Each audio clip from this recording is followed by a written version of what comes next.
बिस्मिल्लाहिर्रहमानिर्रहीम। आपका वकील हाज़िर खिदमत है। आज हम ऑफेंस, क्राइम और फिर ऑफेंस की चंद इकसाम जो हैं उनके बारे में बात करेंगे। इसमें जो आपका प्रोसीजरल लॉ CRPC है उसमें ऑफेंस यूज़ किया गया है, वर्ड ऑफेंस यूज़ किया गया है।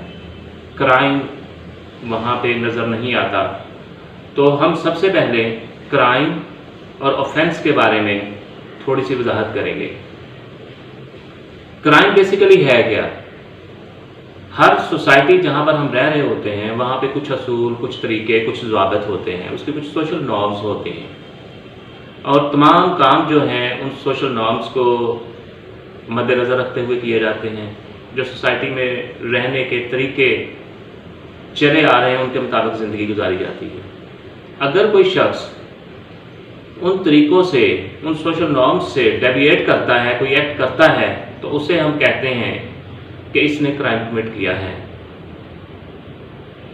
वो अगरचे पनिशेबल नहीं है लेकिन उसको बुरा समझा जाता है सोसाइटी में, उसको हम क्राइम कहते हैं। ये एक जनरल डेफिनेशन के तहत आता है। हालांकि अगर इसको डेप्थ में जाके देखें या ज़्यादा गौर से देखा जाए या इसका कैनवस जो है वसी कर दिया जाए या जिस तरह जनरली इस बात को यूज़ किया जाता है ऑफेंस और क्राइम को, तो दोनों को एक ही समझा जाता है। यानी इनको कंसिडर किया जाता है कि ये वन एंड सेम थिंग है। यानी अगर कोई कहता है कि उसने ऑफेंस किया है तो दूसरा कहता है उसने हाँ क्राइम कमिट किया है, तो एक ही समझा जाता है। यानी अगर एक शख्स की किसी ने किसी का मर्डर कर दिया है तो जनरली ये कहा जाता है कि उसने क्राइम कमिट किया है। अब वो पनिशेबल भी है और ऑफेंस भी कहते हैं कि उसने 302 का ऑफेंस जो है वो कमिट किया है PPC के तहत। लेकिन अगर हम इसको दोनों को सेग्रीगेट करना चाहें, अलग-अलग करके देखना चाहें, तो इनकी डेफिनेशन यही बनती है कि जो सोसाइटी के सोशल नॉर्म्स होते हैं उनके मुताबिक ज़िंदगी गुजारने का एक तरीका दिया जाता है और उनसे हट के अगर कोई काम डेविएशन आती है, हट के कोई काम किया जाता है, तो उसको हम कहते हैं कि इस शख्स ने जो है क्राइम कमिट किया है। इसकी मिसाल एक तो ये दी जा सकती है कि कुछ चीज़ें आज से कुछ अर्सा पहले तक जो सोसाइटी में बुरी समझी जाती थी, but those have not been made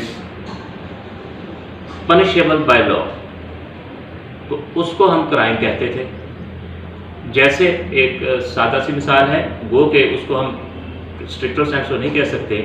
एक डिसऑनर चेक का मामला जब होता था मुशर्रफ दौर से पहले, तो स्टैट्यूट में 489F PPC जो है कहीं दस्तयाब नहीं था, तो उस वक्त उसको एक बुरा भी समझा जाता था। अगर उसको ऑफेंस समझा जाता था तो दूसरे तरीक़ों से कभी 420 में जाके इस पे कहा जाता था कि ये ऑफेंस कमिट हुआ है, लेकिन उस वक्त ये क्राइम समझा जाता था।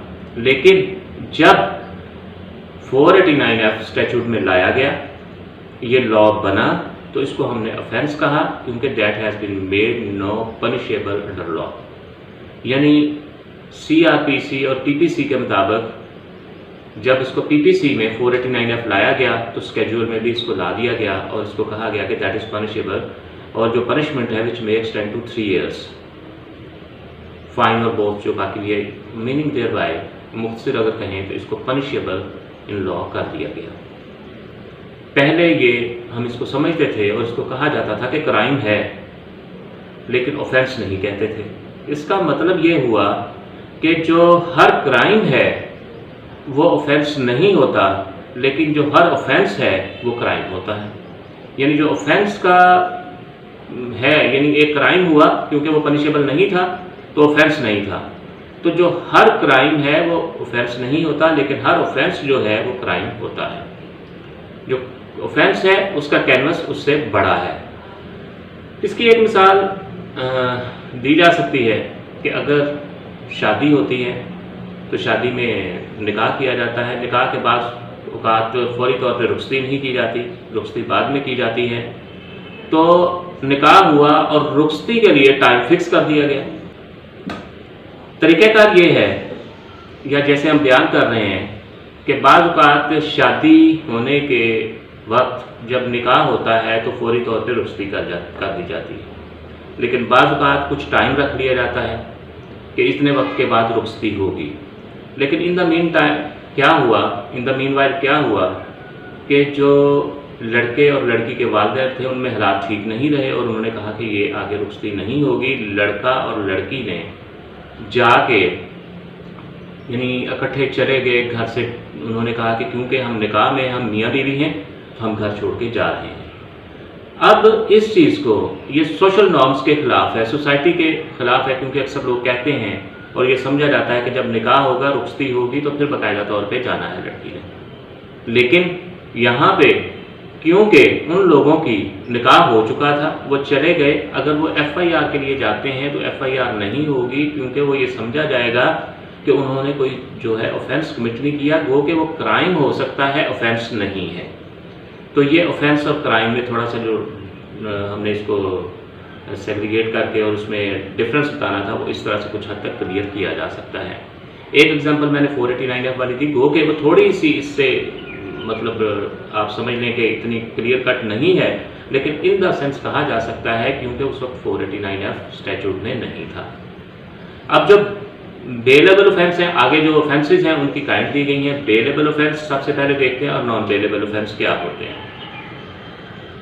बेलेबल ऑफेंस और नॉन बेलेबल ऑफेंस सेक्शन 4 है CRPC का, उसका जो बी पार्ट है उसमें उसको दिखाया गया है, सब सेक्शन बी कह लें आप उसको, उसमें इसको लिखा गया है कि बेलेबल और नॉन बेलेबल ऑफेंसेस कौन से होते हैं। यानी बेलेबल ऑफेंस वो वाले ऑफेंसेस हैं that has been shown in the schedule, second schedule as bailable. यानी बेलेबल के तौर पे सेकंड स्केड्यूल में बताए गए हैं कि ये बेलेबल हैं और any other law time being in force, यानी वो कवानीन यानी वो ऑफेंसेस जो सेकंड स्केड्यूल CRPC में दिए गए हैं और उनको कहा गया है कि ये बेलेबल हैं, वो बेलेबल होंगे, और जो बाकी ऑफेंस हैं वो नॉन बेलेबल हैं।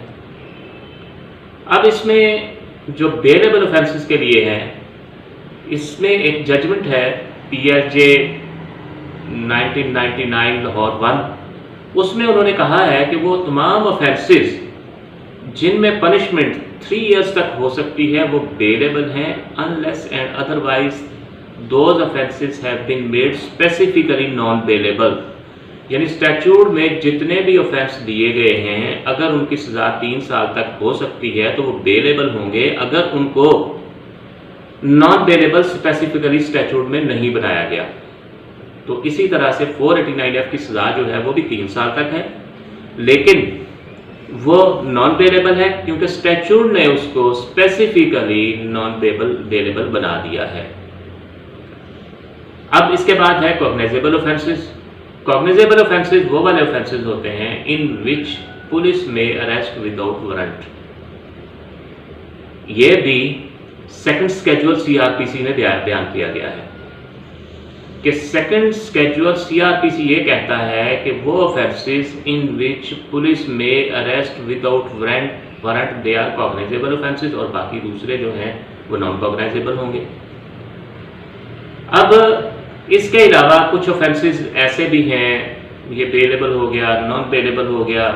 इसके अलावा जब बेल मैटर में हम आगे चलते हैं तो एक कहते हैं कि कुछ ऑफेंसेस जो है प्रोहिबिटरी क्लॉज में फॉल करते हैं। प्रोहिबिटरी क्लॉज में फॉल करने वाले वो ऑफेंसेस हैं जिनमें मैक्सिमम पनिशमेंट 10 ईयर्स या उससे ज़्यादा हो सकती है। तो उसके लिए बेल का जो है वो एक क्राइटेरिया और थोड़ा रखा गया है। तो बेसिकली इनको जब हम देखते हैं ऑफेंसेस को, bailable offences, non bailable offences और प्रोहिबिटरी क्लॉज में फॉल करने वाले ऑफेंसेस कौन से हैं, तो ये इनको इस तरह से हम इसको कैटेगराइज कर सकते हैं। तो ये आज हमने क्राइम और ऑफेंस में डिफरेंस, फिर उसके बाद bailable offence, non bailable offence और फिर प्रोहिबिटरी क्लास के बारे में थोड़ा सा हमने बयान किया। तो इसके बाद आइंदा लेक्चर में फिर दोबारा हाजिर होंगे, उस वक्त तक के लिए इजाज़त दीजिए। अल्लाह हाफ़िज़।